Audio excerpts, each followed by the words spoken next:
અમારા પૂજ્ય પિતાશ્રી છે, જેઓએ એમનું જીવન યોગના માટે જ સમર્પિત કર્યું છે.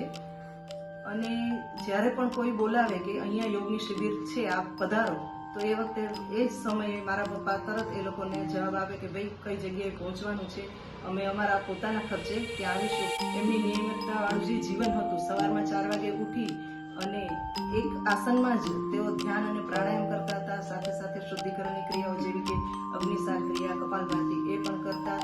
અને જ્યારે ઇન્ટર યુનિવર્સિટીની કોમ્પિટિશન શરૂઆત થઈ, પૂરા ઇન્ડિયામાં અમને 2 વખત અમારો જે છે મેડલ, ગોલ્ડ મેડલ મળ્યો હતો.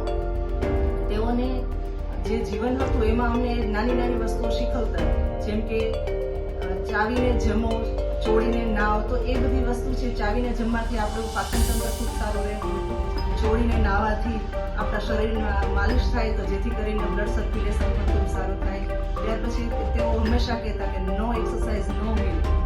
તો મારા પિતાશ્રીએ લોકોના જીવનમાં જાણતા અજાણતા ઘણો બધો લાભ કર્યો છે.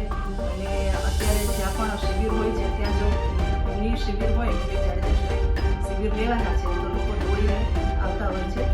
હરિદ્વાર ખાતે પણ હમણાં શિબિરો બધી વારંવાર તેઓએ કરી છે, તો હરિદ્વાર સુધી પણ લોકો ત્યાં જતા હોય છે.